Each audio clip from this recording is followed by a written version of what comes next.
ونعم الوكيل ونعم المولى ونعم النصير. بسم الله الرحمن الرحيم. الحمد لله الذي هدانا لهذا وما كنا لنهتدي لولا أن هدانا الله. لقد جاءت رسل ربنا بالحق والصلاة والسلام على سيدنا ونبينا وشفيع ذنوبنا وطبيب نفوسنا وحبيب قلوبنا أبي القاسم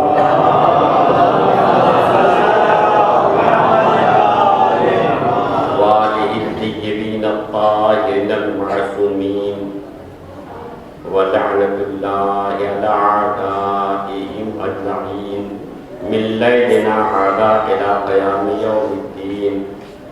أما بعد فقد قال الله تبارك وتعالى في كتابه المحكم وخطابه المتقن وقوله أحسن.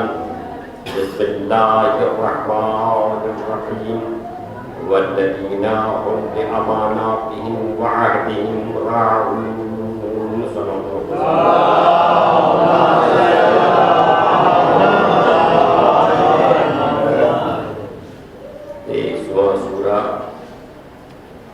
سورہ مومنون یہ 8ویں آیت کریمہ کی میں نے تلاوت کی ہے. اس میں ذکر ہے امانت کا. میری گفتگو ان مجالس میں امانت سے متعلق. میں نے یہ موضوع اس لیے بھی شروع کیا ہے کہ اس موضوع پہ گفتگو کم ہوتی ہے اور ہم یہ سمجھتے ہیں کہ امانت صرف یہی ہے جسے نے کسی کو کوئی چیز دے دی، چاہے پیسہ ہو چاہے اور چیزیں ہوں ضروریات کی، وہ امانت ہے. نہیں، امانت بہت ہی وسیع مفہوم ہے. ضرورت ہے کہ اس کو سمجھا جائے کہ امانت کیا ہے. تو میری گفتگو امانت کے سلسلے میں ہوگی کہ میں نبی رہوں تو امانت کم سے کم امانت داری کا موضوع آپ کو یاد رہے. یہ امانت داری کا موضوع آپ کو یاد رہے، اس پر غور کیجیے. کہ اس لیے کہ قرآن مجید مومنین کے صفات کو بیان کرتے ہوئے سورہ مبارک مومنین میں ارشاد فرمایا ہے والذین هم لاماناتهم وعهدهم راعون. اور مومنین وہ ہیں جو اپنی امانتوں اور عہد و پیمان کی رعایت اور لحاظ کرتے ہیں. امانت کی نہیں، اپنی امانتوں کی رعایت کرتے ہیں، اپنی امانتوں کا لحاظ کرتے ہیں. یعنی مومن کی ہم ترین صفت امانت داری ہے. اور عزیزان گرامی، یہ امانت داری وہ امانت داری ہے کہ امام حسین علیہ السلام دین کی امانت کو بچانے کے لیے امانت داروں کو لے گئے تھے، تب دین کی امانت بچی. اگر امام حسین علیہ السلام امانت داروں کو لے نہ گئے ہوتے تو دین کی امانت نہ بچ پاتی. اب ایک ایک انصار حسین کو آپ دیکھیے کہ ایک ایک سپاہی کتنا امانت دار تھا. ہم نے اس لحاظ سے اصحاب حسین کو نگاہ نہیں ڈالی کہ ایک ایک سپاہی کتنا امانت دار تھا. اب قرآن مجید کی آیتیں میں آپ کو ترتیب کے ساتھ پیش کروں گا کہ امانت داری کیا ہے، امانت داری پہ کتنی وسعت ہے، اس کی وضاحت کروں گا. مثلا ایک آیت کریمہ آپ کے سامنے پڑھتا ہوں جس میں لفظ امین ہے. امین کے معنی امانت دار کے ہیں.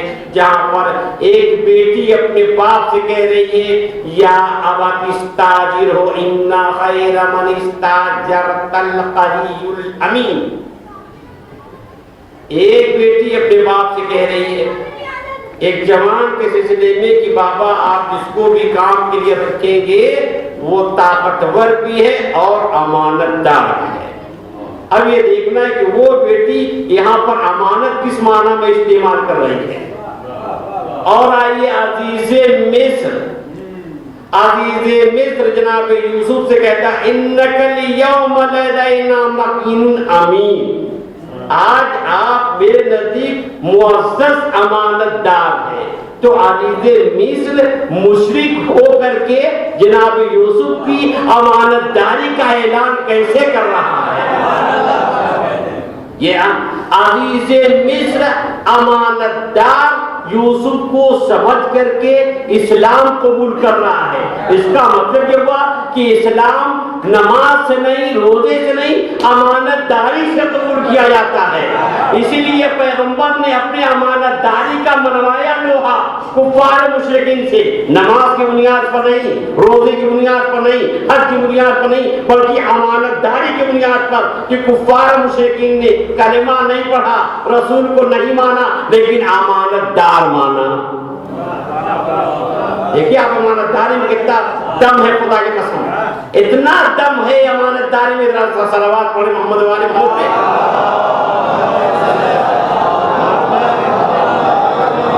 آپ کے مشاہدے میں یہ بات ہوگی کہ امانت داری یہ ہے کہ اگر کوئی مالک کسی نوکر کو کام پہ رکھتا ہے اور امانت دار ہوتا ہے تو نوکر ہونے کے باوجود وہ مالک ہوتا ہے اور بیٹے کو کوئی اہمیت نہیں، بتایا ایک سامنے صاحب میں تو نوکر ہوں، لیکن یہ کہ مجھے مالک پوری ذمہ داری سپرد کرتا ہے میری امانت داری کی بنا پر۔ تو امانت داری سے انسان کی شخصیت بلند ہوتی ہے، روح قائم ہوتا ہے، اور اس کا اثر دل و دماغ پر ہوتا ہے امانت داری کا۔ تو میری گفتگو پوری ہوگی امانت کے سلسلے میں ترتیب کے ساتھ اپنی سورہ مبارکہ مومنون کی آیت پڑھی ہے والذین هم لاماناتهم وعہدهم راعون، اور مومنین وہ ہیں جو اپنی امانتوں اور اپنے عہد کی رعایت کرتے ہیں، لحاظ کرتے ہیں۔ امانت کیا کیا ہے؟ پہلی امانت جس کو ہم اہمیت نہیں دیتے وہ کیا ہے امانت؟ وہ ہے امانت راز، جس کے لیے امین نبی نے فرمایا یا ابا ذر المجالس بالامانہ افشاء کا سر اخی کا خیانہ فاجتنب ذلک۔ اے ابو ذر، یہ مجلسیں، یہ نشستیں، یہ بیٹھک، یہ امانت ہے۔ کئی آپ مشورہ کر رہے ہیں، 10 آدمی اکٹھا ہیں، کسی موضوع پر گفتگو ہو رہی ہے، آپ جو گفتگو وہاں ہوئی ہے وہ سب راز ہے۔ کسی فرد کے لیے مناسب میں جا کے افشا کریں ورنہ خیانت ہوگی۔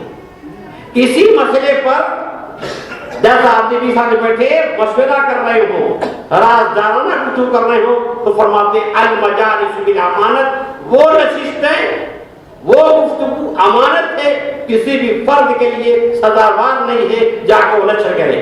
اس کے بعد وہ فرماتے ہیں وہ افشاء کا سر اخی، اے ابو ذر اپنے بھائی کے راز کو فاش کرنا یہ خیانت ہے، فاجتنب ذلک، اس سے تم پرہیز کرو۔ یعنی راز کی بات اس کو ہم اہمیت نہیں دیتے۔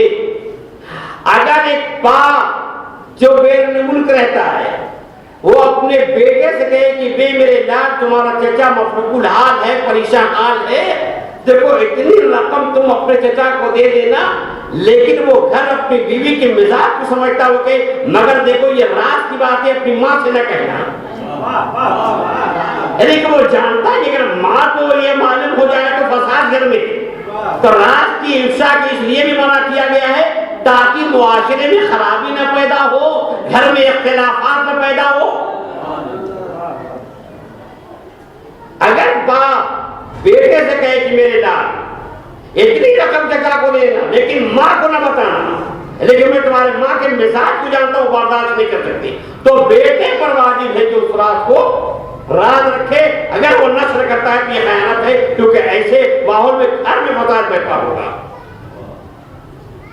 ماں اور باپ میں اختلاف پیدا ہوگا، اس لیے راز کی حفاظت ضروری ہے۔ اگر شوہر بیوی سے کہتے یہ راز ہے تو بیوی پر واجب ہے کہ اس کو چھپا کر رکھے۔ اگر بیوی شوہر سے کہے کہ یہ راز راز ہے تو شوہر کو کہے کہ اس کی پابندی کرے تاکہ معاشرے میں اختلاف نہ ہو، گھر میں فساد نہ برپا ہو۔ اسلام تو فساد روکنے کے لیے آیا ہے، فساد بڑھانے کے لیے نہیں آیا ہے۔ اگر ہمارے گھر کے مائیں بہنیں بھائی یہ سب تمام رازداری راز کو امانت سمجھیں اور سینے میں دفن کر لے تو فساد نہ پیدا ہو، اختلافات نہ ہو۔ اب میں دونوں پہلو آپ کے سامنے پیش کروں گا۔ اگر راز کو افشا کر دیا جائے، بیان کر دیا جائے تو اس کے کیا نقصان ہے، اگر راز کو چھپایا جائے تو اس کے کیا فوائد ہیں۔ انسان راز کو چھپا کر کے کہیں اپنی آخرت بناتا ہے، کہیں راز کو افشا کر کے ظاہر کر کے اپنی آخرت کو برباد کرتا ہے۔ یہ دونوں مثالیں آپ کے سامنے پیش کروں گا۔ دیکھیے پیغمبر اسلام بظاہر ابو ذر سے فرما رہے ہیں لیکن حقیقت میں ہر کلمہ پڑھنے والے سے فرما رہے ہیں۔ آپ ہی نے کہ صاحب 1400 برس پہلے پیغمبر اسلام نے ابو ذر سے کہا، جی نہیں کہا ابو ذر سے، لیکن پیغمبر کے مخاطب ہر وہ شخص ہے جو کلمہ پڑھتا ہے۔ اگر پیغمبر کی رسالت قیامت تک تو پیغمبر کی حدیث کا سلسلہ بھی قیامت تک۔ اطیعوا الرسول، رسول کی اطاعت کرو، یعنی قیامت تک اگر رسول ہے تو حکم اطاعت قیامت تک کے لیے ہے۔ افشاء کا سر اخیک، اپنے بھائی کے راز کو افشا کرنا یہ خیانت ہے۔ استاد شاگرد سے کہے دیکھو بھائی یہ راز ہے، اس کو بتانا نہیں، شاگرد پر واجب ہے تو چھپا دے۔ اس طریقے سے آپ نہایت وسیع کر کے اس موضوع کو سمجھے۔ کسی سے بھی آپ نے کہہ دیا، نوکر سے کہہ دیا، اپنے کسی دوست سے کہہ دیا کہ بھائی دیکھو یہ راز ہے، اس راز کو راز رکھنا، تو واجب ہے کہ اس کو چھپائے۔ اس لیے اگر بتاتا ہے تو خیانت کرتا ہے۔ اب بعض راز تو ایسے ہوتے ہیں کہ اگر کوئی شخص خیانت کرتا ہے تو اس کی سزا اسی دنیا میں مل جاتی ہے۔ اب بعض ایسے راز ہوتے ہیں جن کا چھپانا واجب ہوتا ہے۔ اب دیکھیں میں آپ کے سامنے وہ آیتیں پیش کر رہا ہوں جس کے ذمن میں راز کا چھپانا واجب ہے۔ ارشاد ہو رہا ہے جناب موسیٰ کی ماں کو وَأَوْحَيْنَا إِلَىٰ أُمِّ مُوسَىٰ أَنْ أَرْضِعِيهِ فَإِذَا خِفْتِ عَلَيْهِ فَأَلْقِيهِ فِي الْيَمِّ وَلَا تَخَافِي وَلَا تَحْزَنِي إِنَّا رَادُّوهُ إِلَيْكِ وَجَعَلْنَاهُ مِنَ الْمُرْسَلِينَ۔ سورہ مبارک قصص کی آیت ہے، جناب موسیٰ کی ماں کو اللہ نے کہا ہم نے وحی کی۔ جناب موسیٰ کی ماں کو ہم نے وحی کی۔ کوئی مسلمان نے کہ ان سے انکار کر دے، یعنی اللہ نے موسیٰ کی ماں کے دل میں یہ بات ڈالی، اللہ نے موسیٰ کے ماں کے دل میں یہ بات ڈالی جس کو قرآن کرا وہ اوحینا، ہم نے موسیٰ کی ماں کو وحی کی۔ اب ایک لطیف سی بات کہہ دوں، یعنی موسیٰ کی ماں کو وحی ہو جائے تو آپ کو یقین ہو جائے، اور علی بن ابی طالب کی ماں کو وحی ہو جائے کہ آپ آئیے خانہ کعبہ کے دیوار کے پاس۔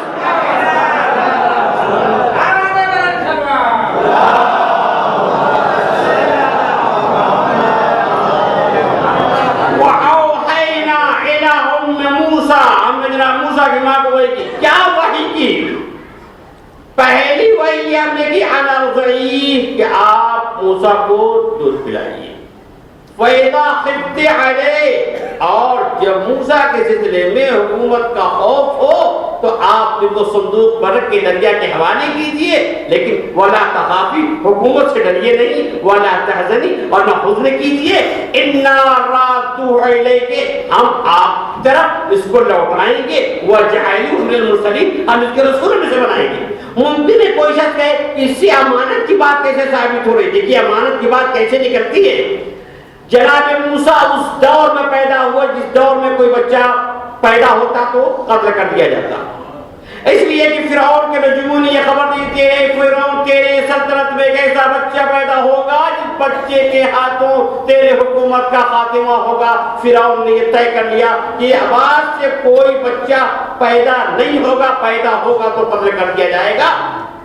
ہزاروں بچے قتل کر دیے گئے ایک موسیٰ کی بچانے میں، ایک موسیٰ کے لیے کہ ایک موسیٰ نہ پیدا ہو، ہزاروں بچے قتل کر دیے گئے۔ اب ایسی صورت میں اگر جناب موسیٰ پیدا ہوتے ہیں تو ماں کا مسترب ہونا بچا ہے۔ جب جناب موسیٰ کی ولادت کا وقت آیا تو ایک دایا آئی، دیکھا ہی نا موسیٰ کہ ماں کا چہرہ نہایت مضطرب ہے، ماں پریشان ہوئی،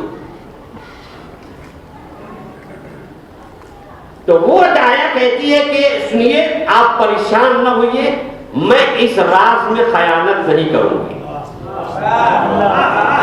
میں اس راز میں خیانت نہیں کروں گی۔ اس نے راز کو راز رکھ کے ایک نبی کو قتل ہونے سے بچا لیا۔ دیکھیے رازداری، یہ امانت داری، راز کو راز رکھا، یہ ہے امانت۔ کہا پریشان نہ ہو، میں افشا نہیں کروں گی، میں راز کو راز رکھنے کی ضائع نہیں کروں گی۔ جب حکومت کے خواتین، حکومت کے افراد آئے تو اس نے کہہ دیا کوئی ایسی بات نہیں، میں تو موجود ہی ہوں، میں تو موجود ہی ہوں۔ اس راز کو راز رکھ کر کے نبی کو قتل ہونے سے بچا لیا۔ اب اس کے بعد میں نے تفسیر میں نہیں دیکھی کہ بچا لیا تو اس کو صلہ کیا ملا، اور بچا لیا تو آیا نبی پر ایمان لائے کہ نہیں، مگر کارنامہ تو ہے کہ راز کو راز رکھا، راز کو راز رکھ کر کے ایک نبی کو بچایا۔ بچ گئے تو وصیت نے کہا کہ اب آپ بچے کو شیر پلائیے۔ جناب موسیٰ کے ماں کو جو خطرہ تھا وہ یہ تھا کہ یہ روئیں گے تو پتہ چل جائے، حکومت کے افراد کو اطلاع ہو جائے۔ خوف دامنگیر تھا کہ وہ کیا کرے، تو وصیت نے کہا فَإِذَا خِفْتِ عَلَيْهِ فَأَلْقِيهِ فِي الْيَمِّ، اگر بچے کی بابت خوف ہو تو آپ اس کو سمندر میں ڈالیے۔ ظاہر ہے کہ سمندر میں ایسے لے آئے کھینچ تھوڑی دیتے۔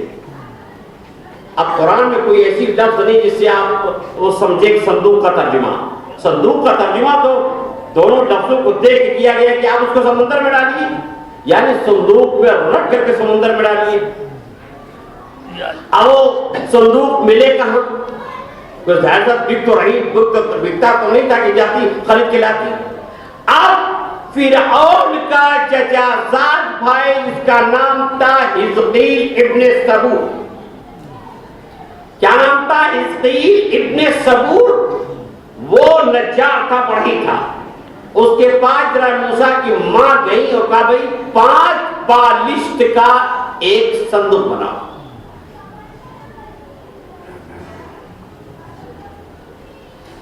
اس نے کہا کہ بھائی صندوق کیا ہوگا؟ تو بھائی تم صندوق بنا دو، جو پیسہ ہوگا جو قیمت ہوگی لے لینا، صندوق بناؤ۔ کہا میں نہیں بناؤں گا۔ اب وہ اڑ گیا اس بات میں، پہلے وجہ بتائیے کیوں؟ ان کو خطرہ یہ ہے کہ ان کو بتا دوں اور یہ رات جا کے فاش کر دے، میرا بچہ قتل کر دیا جائے۔ رازداری کیا ہے؟ امانت، راز امانت ہے۔ یا عبادہ افشاء بسراقی، تیرا راز کو ظاہر کرنا یہ خیانت ہے، اس لیے راز امانت ہے۔ جناب موسیٰ کی ماں پریشان، یہ کیا وجہ بتائیے؟ عہد و پیمان لیا کہ راز کو راز رکھنا یہ امانت ہے، اب تو بتاؤں۔ جب عہد و پیمان لے لیا تو کہا بھی دیکھو میرے یہاں ایک بچہ پیدا ہوا، میں یہ چاہتی ہوں تم ایسا صندوق بناؤ جس میں آرام سے میں اس بچے کو لٹاؤں اور دریا کے حوالے کروں۔ کہا بہت اچھی بات۔ اس نے جناب موسیٰ کے گھر پہ نشان لگا اور فرعون کے موکلوں کے پاس وہ گیا تاکہ خیانت کرے، لیکن جب اللہ بچانا ہوتا ہے تو سزا اسی دنیا میں دیتا ہے۔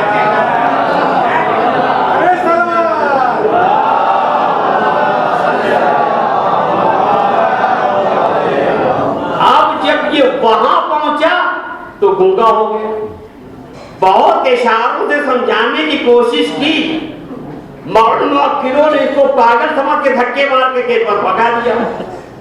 یہ گھر آیا، دکان پہ آیا، جب دکان پہ اپنی زبان کھل گئی۔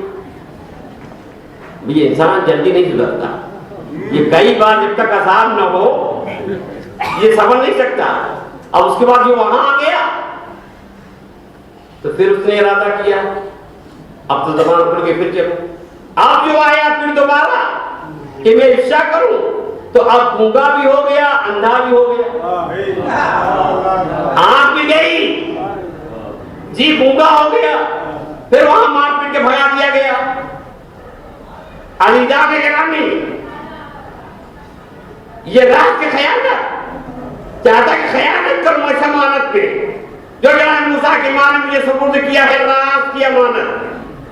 اب جب انڈا بھی ہو گیا، گونگا بھی ہو گیا، تو سچے دل سے اللہ کی بارگاہ میں کہتا ہے، اے پالنے والے، اے میرے معبود، اب میں اگر صحیح ہو جاؤں گا تو اس پر ایمان لاؤں گا۔ اس کا مطلب اگر صدقے دل سے توبہ کر لیا جائے، کہے پالنے والے میرے معبود، اب بھی اگر مجھے شفا مل گئی اور میں صحیح ہو گیا تو میں اس پر ایمان لاؤں گا۔ عزیزان گرامی، جب صدق دل سے توبہ کیا، دکان پہ آیا، بینا بھی ہو گیا اور باقاعدہ بولنے بھی لگا، یعنی جو گونگا ہوا تھا، نابینا ہوا تھا، یعنی اس کو شفا مل گئی، اب وہ دیکھنے لگا، بولنے لگا، تو سب سے پہلے جناب موسیٰ پر ایمان لایا۔ لیکن قرآن کہتا ہے یا تو وہ ایمان ہو، حزقیل نے اپنے ایمان کو چھپائے رکھا۔ قرآن کہتا ہے مومن، یعنی حزقیل ایمان چھپا کے مومن اور امیر المومنین کا باپ، یعنی اگر حزقیل ایمان چھپا کے مومن ہے تو کل ایمان کا باپ ایمان چھپا کے مومن کیوں نہیں ہو سکتا؟ صلوات پڑھے محمد والے محمد پہ۔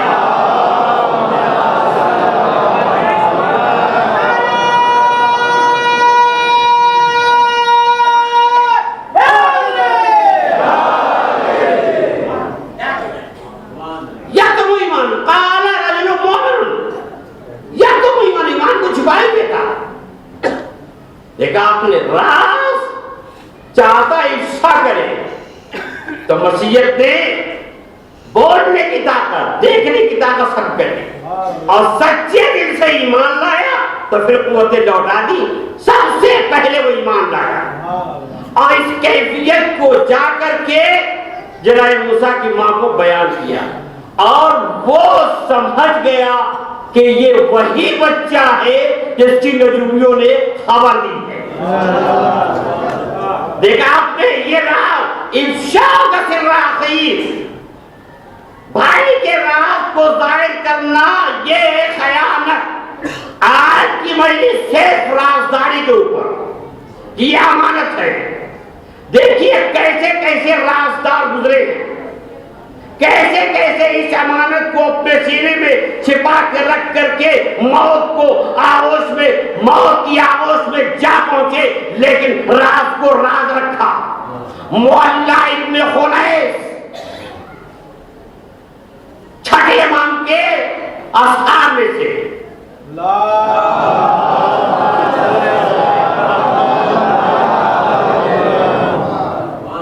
یہ چھٹے امام کے صحابیوں میں سے امام کے داخلی امور کے نگراں ہیں، داخلی امور کو دیکھتے ہیں۔ اس وقت مکے کا، مدینے کا حاکم ہے علی ابن داؤد۔ علی ابن داؤد نے معلّہ ابن خنیس کو بلایا۔ آپ سبق میں سنیے گا، ایسا نہ ہو کہ حضور جسمانی تو ہو، حضور ذہنی نہ ہو، یعنی جسم تو ہو، ذہن کہیں اور ہو، اس لیے کہ بات ہے امانت کی۔ اور یہ ایسا ہے کہ ہم سب اپنے کو دیکھیں گے عیسائی نہیں۔ علی ابن داؤد یہ ہے مدینے کا حاکم، اس نے معلّہ ابن خنیس کو بلایا۔ آئے، کہا مدینے میں علی کے چاہنے والے کہتے ہیں ان کی فہرست دو۔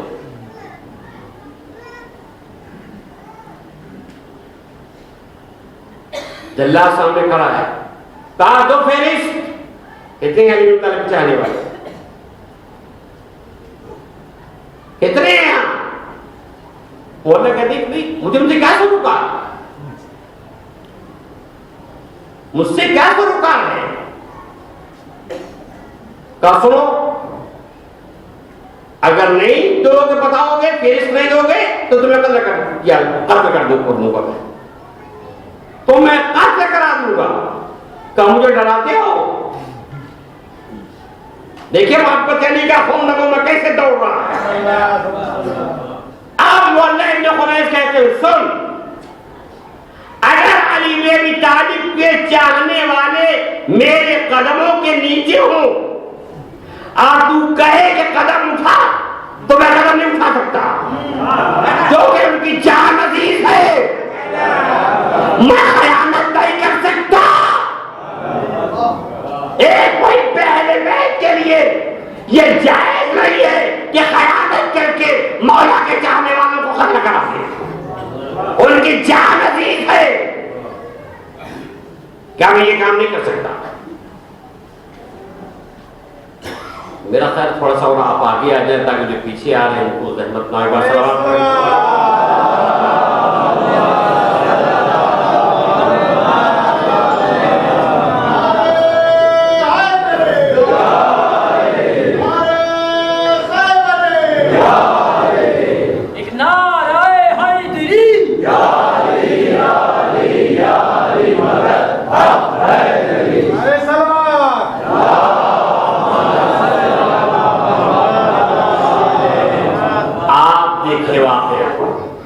تاریخ کے آئینے میں مولا ابن خنیس کی امانت داری ملاحظہ فرمائیں.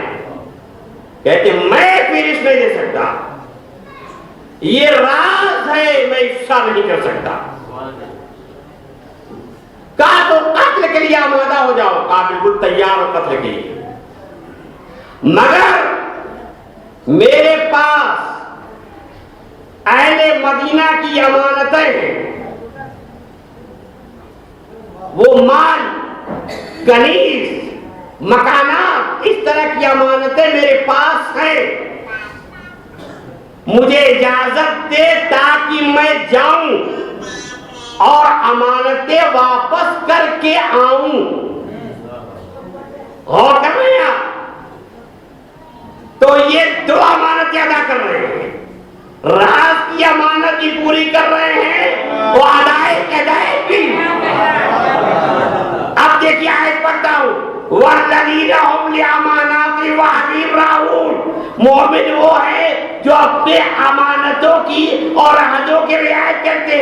کہا کہ مجھے بھیج، میں وعدہ کرتا ہوں کہ جا کر کے امانت لوٹا کے آ جاؤں گا. تو دونوں کام کیا، امانت بھی لوٹائی اور وعدہ کر کے آ بھی گئے. تو مومن کی دو صفتیں ہیں جو اس آیت کے بیان کی گئی ہیں. امانت کی بھی رعایت کرتے ہیں، وعدے کے بھی رعایت کرتے ہیں. اللہ نے دونوں کی رعایت کی کہ امیر المومنین کا محب ایسا نہیں ہو سکتا جو وعدہ خلاف ہو اور خائن ہو.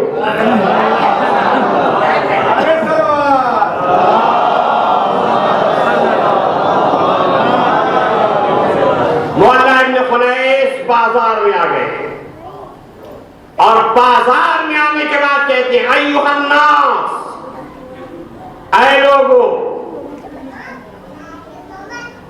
اب لوگ اکٹھا ہو گئے بازار میں. جب کہا ایھا الناس، اے لوگو، تو لوگ اکٹھا ہو گئے. کہا سنو، میرے پاس جس کی بھی امانتیں ہیں، چاہے وہ کنیز ہو، غلام ہو، زمین ہو، جائیداد ہو، اموال ہو، آج کے بعد سے وہ سارے کے سارے لوگ جنہوں نے میرے پاس امانتیں رکھی ہیں وہ ہمارے چھٹے امام سے ملاقات کریں گے. اس کا مطلب یہ ہوا کہ کسی اور کا نام نہیں لیا، ایسے کا لیا جو امانت ادا کرتے. اما جس کا صحابی اتنا امانت دار ہو، اس کا مولا کتنا امانت دار ہوگا. اسی لیے تو ہمیں فخر ہے، ہم ایسے کو امام مانتے جو سب پہ سب امانت دار تھے. اسی لیے زیارت کے فکروں میں ہے السلام علی امناء الرحمن، رحمان کے امینوں پر سلام ہو، خائنوں پہ نہیں. زیارت کے جانا السلام علی امناء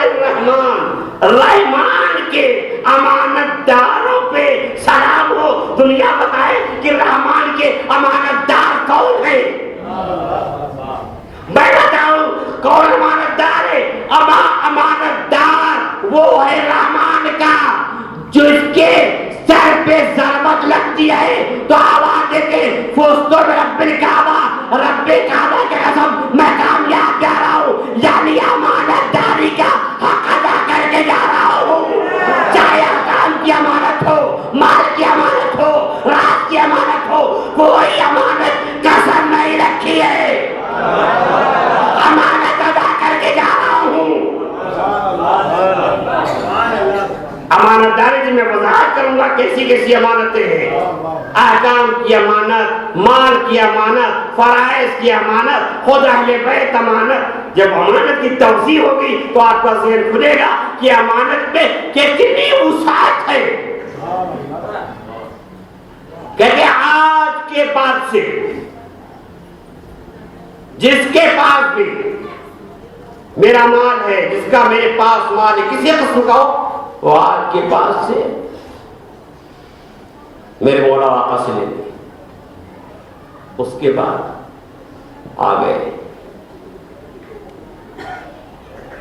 سیرافی نامی شخص نے فوراً قتل کیا۔ کاہے میں قتل کیے گئے؟ راز، وہ راز رکھا۔ اگر فہرست دے دیتے تو چاہنے والے قتل کر دیے جاتے، اپنا قتل ہونا گوارا کیا، مگر مولا کے چاہنے والوں کا نہیں۔ اپنا غور کیجئے، خود قتل ہو گئے، مولا کے چاہنے والوں کو بچا لیا، امانت داری کا پورا خیال کیا، راز کو راز رکھا، افشا نہ کیا۔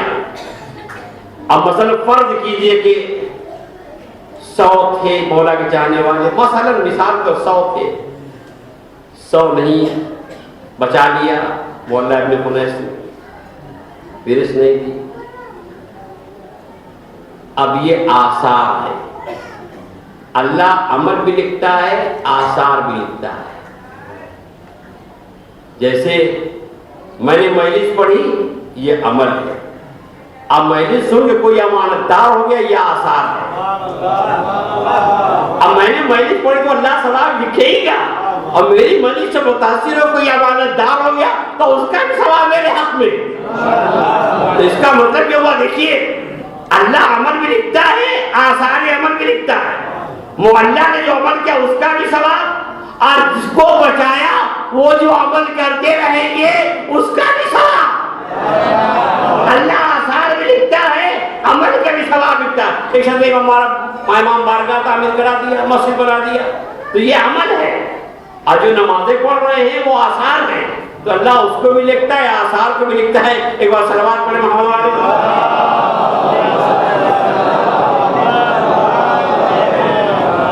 امام علیہ السلام کو جب خبر ہوئی، امام علیہ السلام چلے اپنے بیٹے اسماعیل کے ساتھ، علی بن داؤد سے کہا مولا ابن خنیس تم نے قتل کیا؟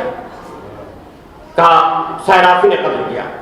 جناب اسماعیل نے تلوار لی، سیرافی کو قتل کر دیا۔ القتل بالقتل، اگر کسی کو کوئی قتل کرے اس کو بھی قتل کیا جائے گا۔ یہ راز کی امانت داری۔ اب آئیے دوسرا پہلو دیکھیے، راز کی امانت داری کیسے کیسے رازدار۔ قیس ابن مسار سیداوی امانت دار کیسے راز کچھ پایا؟ دیکھیے راز واقعا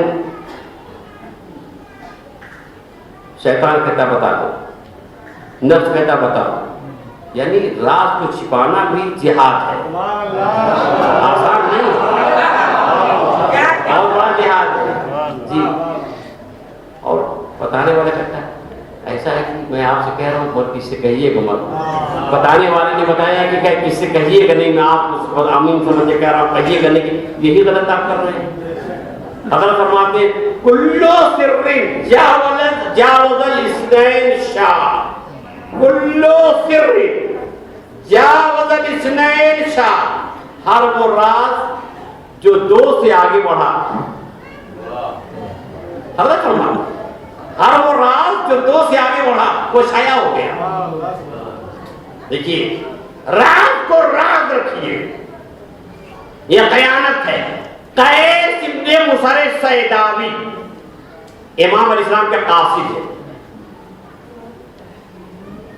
امام علیہ السلام نے جناب مسلم عقیل کے پاس کوفے میں خط لکھا وہاں کے مومنین کے نام. تفصیل زخر کتاب میں ہے، مگر جتنی ضرورت ہے اتنی واقعہ آپ کے سامنے پیش کروں گا. قیس ابن مصر سیداوی کو امام نے خط لکھ کر کے اس کو دیا کارنامہ. قیس چلے، جب کوفے کی سرحد پہ پہنچے تو ابن زیاد کے لشکر کے سردار حسین ابن تمیم کے سپاہیوں نے گرفتار کر لیا. جیسے ہی گرفتار ہوئے امام کا خط لیا، ٹکڑے ٹکڑے کر دیا.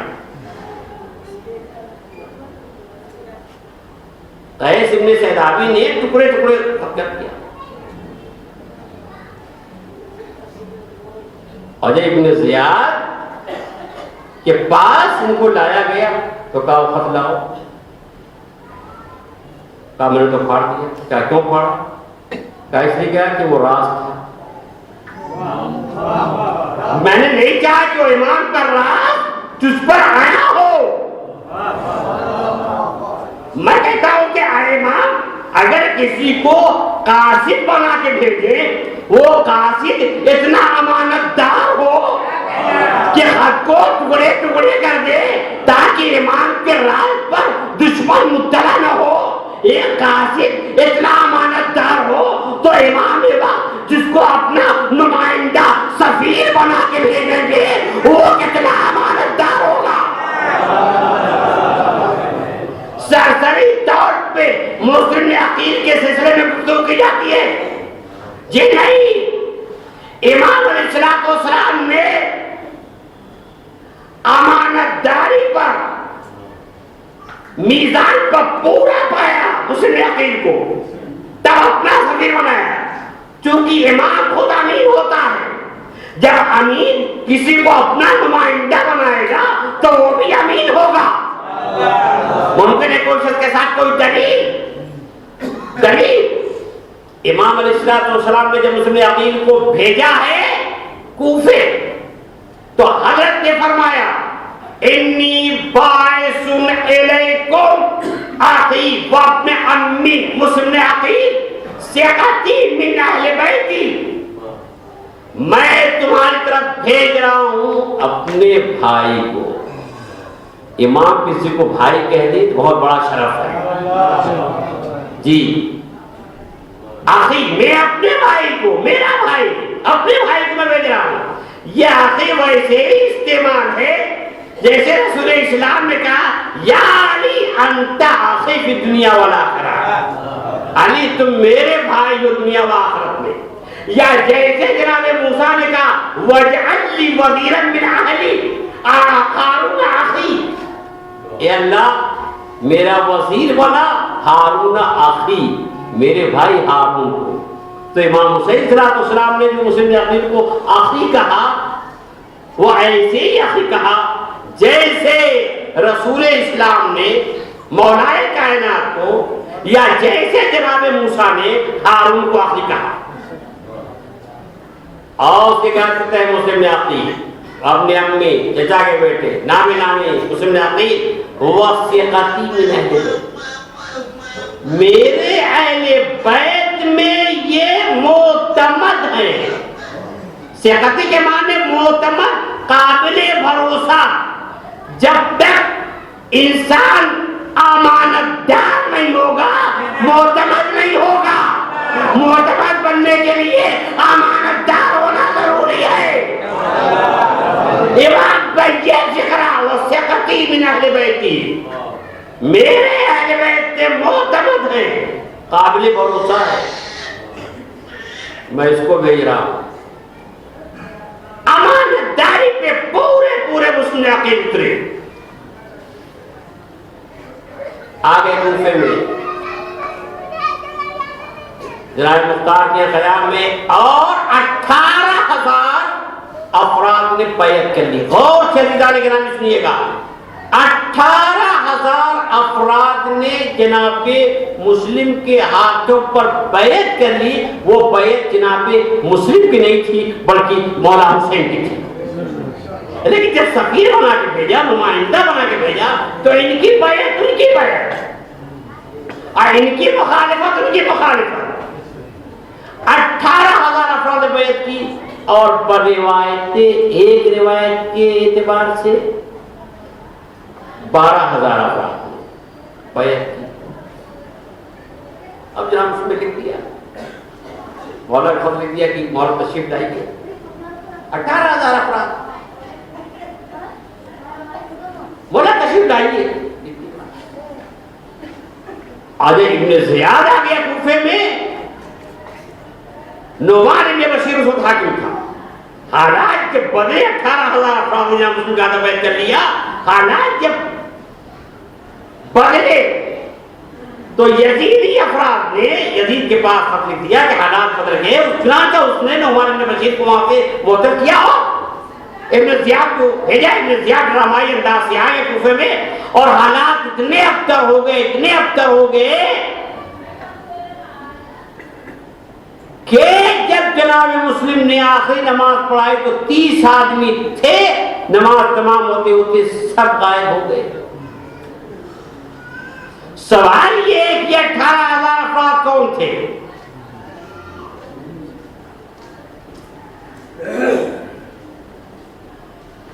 شیعہ تھے؟ بہت اہم مسئلہ ہے. یہ 18,000 افراد نے بیعت کی تھی, وہ شیعہ تھے. دنیا کہتی ہے وہ شیعہ تھے. میں کہتا ہوں کہ تاریخی شیعہ ہو سکتے ہیں, قرآنی شیعہ نہیں ہو سکتے. ایسے کہ انجا من شیعہ کا ابراہیم, جناب ابراہیم نور کے شیعوں میں سے تھے. شیعہ اسے کہتے ہیں جو قلب سلیم لے کر کے اللہ کی بارگاہ میں آئے. سالک پر یہ تاریخی شیعہ ہو سکتے, قرآنی شیعہ نہیں ہو سکتے, ابتدائی شیعہ نہیں ہو سکتے. تاریخی شیعہ کسے کہتے ہیں؟ تاریخی شیعہ اسے کہتے ہیں جو جس کے ساتھ ہو اس کا شیعہ, جو جس کے ساتھ ہو اس کا شیعہ. تو جی ہاں, جو جس کے ساتھ ہے اس کا شیعہ. اور یہ 18,000 شیعہ نہیں ہو سکتے. کیسے نہیں ہو سکتے؟ یوں نہیں ہو سکتے کہ مولا کائنات 25 سال کے بعد آئے, 25 سال تک حکومت ان لوگوں کے ہاتھوں میں تھی جو خود ساختہ خلفاء میں سے تھے. 25 سال کے بعد مولا کائنات آئے, 5 سال کم و بیش رہے. ذرا جغرافی اعتبار سے دیکھیے, اس کے بعد چند مہینے محمد صلی اللہ علیہ وسلم رہے, اور اس کے بعد حکومت زیاد ابن زیاد کے ہاتھ میں رہی تقریباً 19 سال. سن 40 میں مولا کے سر پر ضربت لگی, تو 50 اور 60 61 میں واقع کروانا, تو 20 یا 19 سال زیاد ابن زیاد کو حکومت رہی. اور ان کی حکومت میں بھی محبان اہل بیت چن چن کر مارے جا رہے تھے. 18,000 کہاں سے آئے؟ آپ تجزیہ کیجئے کہ 19 یا 20 سال تک ابن زیاد جو حکومت, اس میں جناب میسر مارے گئے اور کون کون لوگ شہید کر دیے گئے. تو ایسے حالات میں جہاں چن چن کر مولا کے چاہنے والے قتل کیے گئے, وہاں پر کتنے شیعہ تھے؟ نہیں یہ شیعہ, یہ سب وہ شیعہ تھے جو مولا کائنات کو چوتھے دور میں مانا تھا, جو خلیفہ پچھلا فصل ماننے والے تھے, وہ انگلیوں پہ گرنے کے قابل تھے, جو کربلا میں امام حسین کا اسلام کے ساتھ شہید ہوئے. حبیب شاکری, مسلم اوفیا, بریلے حمدانی, جو چند افراد تھے وہ باقاعدہ کربلا امام صاحب شہید ہوئے. چند افراد تھے. یہ 18,000 جو کہتے ہیں یہ تاریخی تو ہو سکتے ہیں, اصطلاحی نہیں ہو سکتے. یہ خلیفہ مولا کائنات, دو خلیفہ خلافت سے ماننے والے نہیں ہو سکتے. اللہ اور کیجیے عزیزان گرامی, مولا کائنات اسی کوفے سے باب کندا سے نکل رہے ہیں. توجہ کیجیے, مولا کائنات اسی کوفہ سے باب کندا سے نکل رہے ہیں. کچھ لوگوں نے مولا کو سلام کیا, سلام علیکم یا امیر المومنین, مولا سلام ہو. روایت دل کے کانوں سے سنیے, دل کے کانوں سے سنیے. کہا سلام علیکم یا امیر المومنین, اے مومنین کے امیر آپ کو سلام. مولا نے منہ پھیر لیا, دوسری طرف گئے, السلام علیکم یا امیر المومنین, اے مومنین کے امیر سلام ہو. جب 3 بار ہو چکا تو حضرت نے فرمایا تم لوگ کون ہو؟ کہا کہ نانو شیعہ دیکھو, ہم آپ کے شیعہ ہیں. تو امام نے فرمایا کہ مالی لارا علیکم سیما شیعہ, مجھے کیا ہو گیا ہے کہ میں تمہارے پیشانی پہ شیعوں کی نشانیاں نہیں پا رہا ہوں. تو وہ اسی انداز کے شیعہ تھے جس کو مولا خود نہیں پہچان پا رہے ہیں. صلوات پر محمد والے محمد کے تجزیہ کیجیے. مولا کو یہ سلام کہہ رہے ہیں. اور جب مولا نے پوچھا اما تم لوگ ہو کو مانن تو لوگ کون ہو؟ کہا نحنو شیعتکم, ہم آپ کے شیعہ ہیں. تو اس کے جواب میں مولا نے کہا مالی, مجھے کیا ہو گیا ہے, لا ارا علیکم سیما شیعہ, میں تم پر شیعوں کی علامتیں نہیں دیکھ رہا ہوں. اما جس کا شیعہ کہہ رہے ہو وہ تم میں علامت نہیں پا رہا ہے. تو کوفے کا واقعہ ہے, کوفے میں اسی انداز کے تھے. اب آپ کو بتاؤں کہ اب آپ سنیے مولا کے شیعہ کیسے ہوتے ہیں. بتائیے کوفے میں اتنے لوگ کتنے تھے. مولا کے پاس ایک چاہنے والا آ گیا, مولا کا دوست چاہنے والا آ گیا, کہتا یاری طہرنی, مجھے پاک کیجیے, میں نے چوری کی ہے, مجھے پاک کیجیے, میں نے چوری کی ہے. جی اب تک تو آپ ہی سمجھتے تھے نجس کپڑا ہو جائے تو پاک کیا جاتا ہے. جی چوری بھی انسان کو نجس کر دیتی ہے. چوری تعلیم نہیں کرنے کا, میں نے چوری کی ہے, طہرنی, مجھے پاک کیجیے. مولا کا چاہنے والا ہے. مولا نے فرمایا کہ جو شرائط چور کے اندر پائے جانے چاہیے وہ ہے کہاں. مجھے شرائط پانے چاہیے, میں سزا کا مستحق ہوں, میں نے چرایا سزا کا مستحق ہوں. اقرار کرنے تو حضرت نے فرمایا کہ اچھا. اس کا مطلب یہ ہوا کہ حضرت کا محب بھی قانون کی زد میں آئے تو بچ نہیں سکتا. آپ اور ہم کو یہ فخر نہیں ہونا چاہیے نہیں صاحب ہم تو مولا کے پکے چاہنے والے ہیں. جی نہیں, قانون کے زد میں آئیے گا بچ ہی نہیں پائیے گا. مولا کمبا نہ کرنا چاہنے والا اب مولا کروانے والی لیا اور لے کے کاٹ دیا, سب کاٹ دیا مولا کائنات نے. اب مولا کا محیط خون بہ رہا ہے, خون دبک رہا ہے, لے کے جا رہا ہے اور کہتا ہے کہ قطع یمینی امام المتقین, پورا قصیدہ کہہ رہا ہے. قطع امام المتقین افلا نام, کہتا ہے کہ میرے ہاتھ کو تو متقیوں کے امام نے کاٹا ہے. جی قصیدہ جو ایسا متقیوں کے امام نے کاٹا ہے. لائے دنیا متقیوں کا امام کہتا ہے یمینی امام المتقین, میرے ہاتھ تو کاٹا متقیوں کے امام نے. اور قصیدہ لمبا کہتا چلا جا رہا ہے. عبداللہ نامی شخص ملا جو منافق تھا. اس نے کہا اماں تم عجیب آدمی ہو, ہاتھ کٹا کے بھی قصیدہ پڑھ رہے ہو. کہا ہاں ہاں کیوں نہیں, حق کے ساتھ کٹا ہے. یہ محب ہے, محب ہے, ہاتھ کٹوانے کے بعد یہ کلمہ پڑھ رہا ہے. اور ہمارا حال یہ کہ ہم انہیں صاحب نصیحت کرتے تو نماز چھوٹ جائے. یہ صاحب آج تو میرے اوپر حضور نے تقریر کر دی, وہ پورا خاندان نماز سے گئے اور یہاں مولا ہاتھ کٹوا دیے اور جا رہا قصیدہ پڑھ رہا ہے. وہ کہہ رہا تم ہاتھ کر دیے تم قصیدہ پڑھ رہے ہو.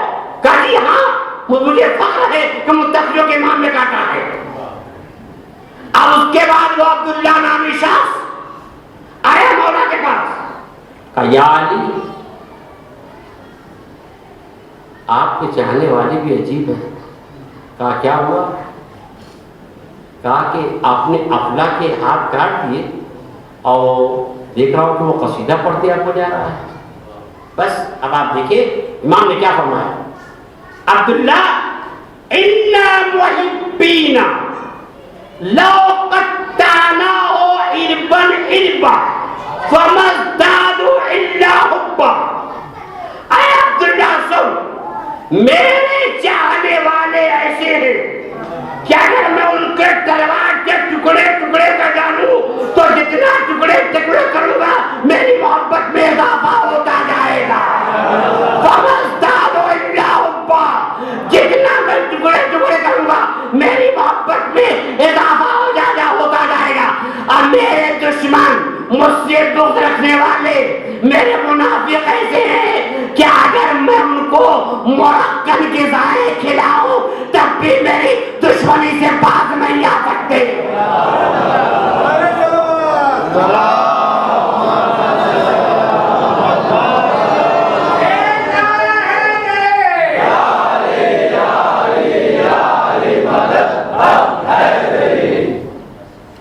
عزیزان گرامی کتنے ایسے تھے کوفہ میں انگلیوں پہ جلنے نکل آئے.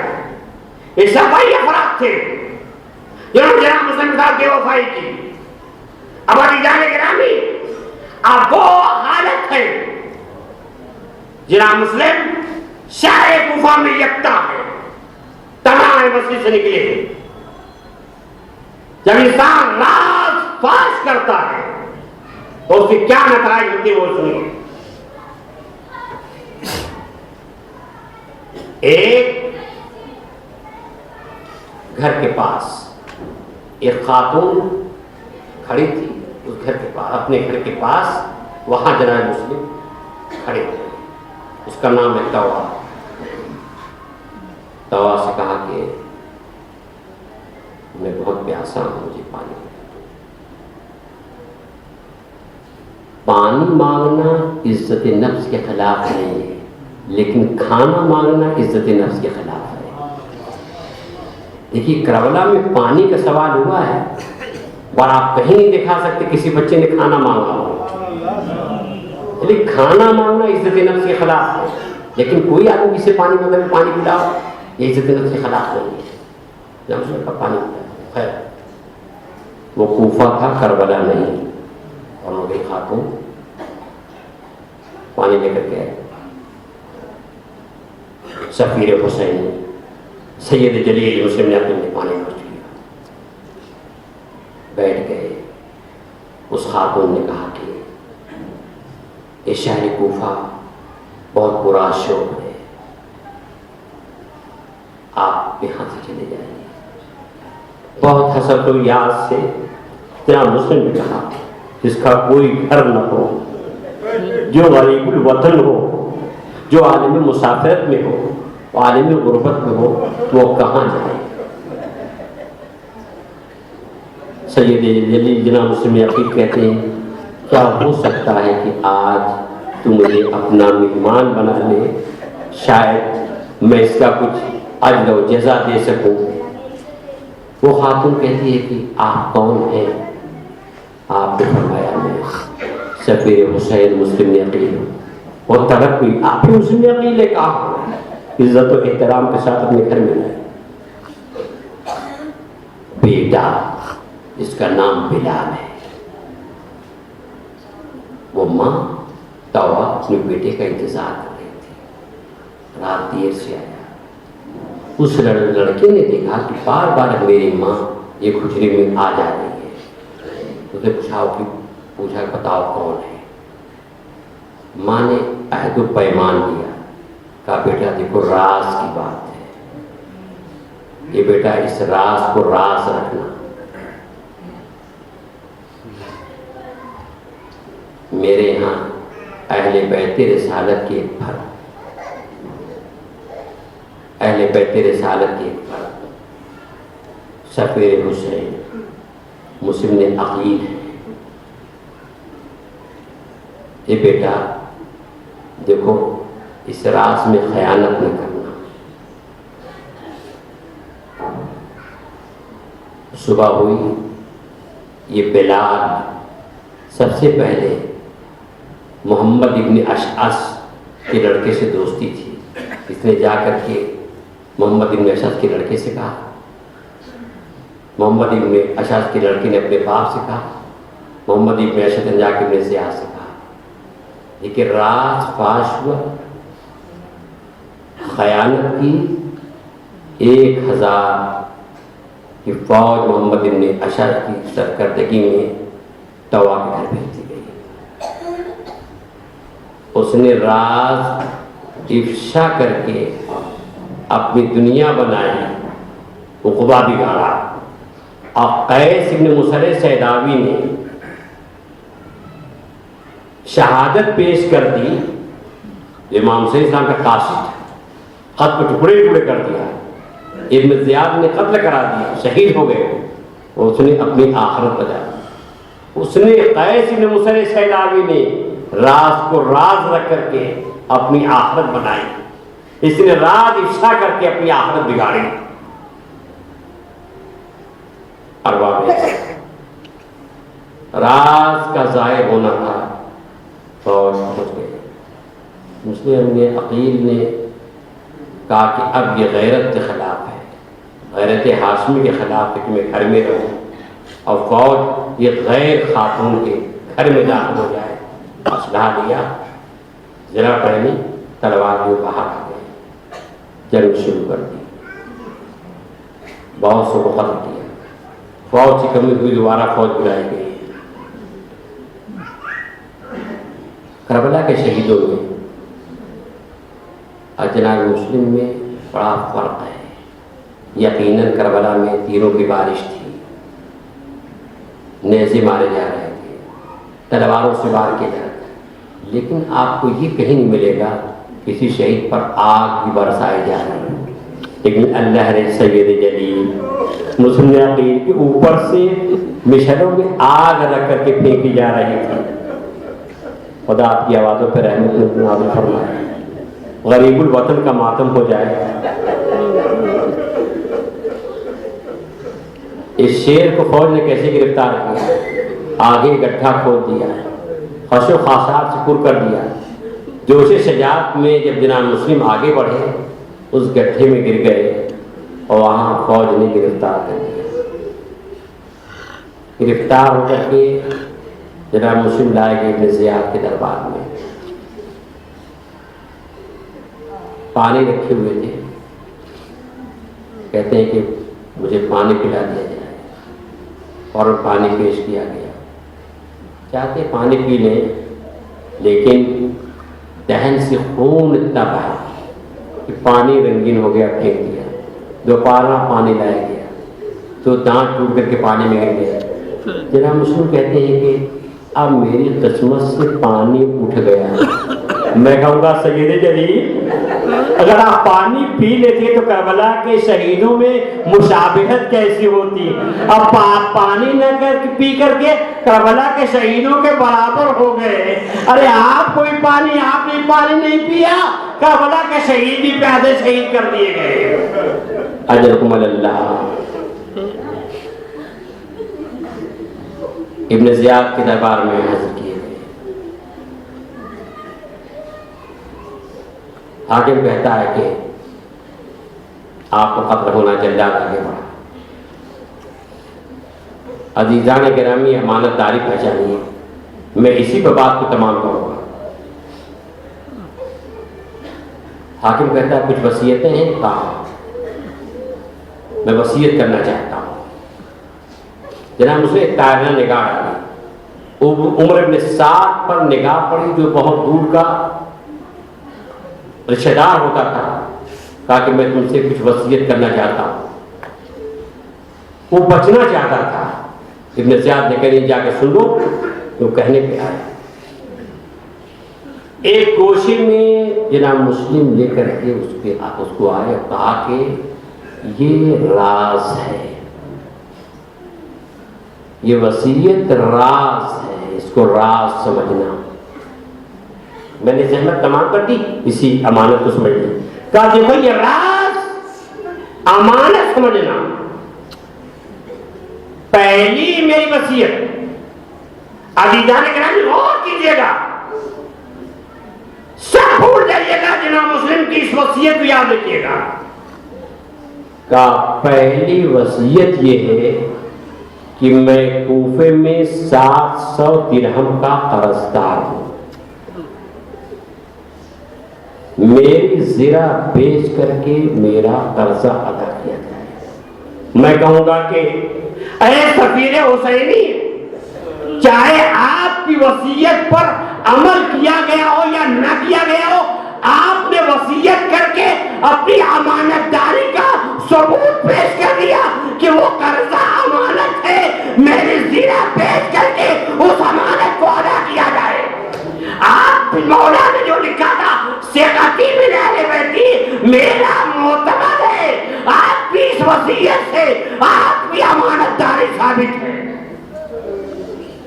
میری زرہ بیچ کر کے 700 درہم کا قرضہ ادا کیا جائے۔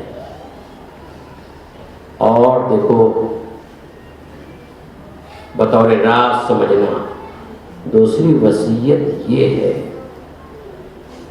کہ میں نے اپنے آقا کو لکھ دیا ہے خط، آقا تشریف لائیے، مولا آ رہے ہوں گے، تم جیسے ہو ان کو فوراً اطلاع کر دو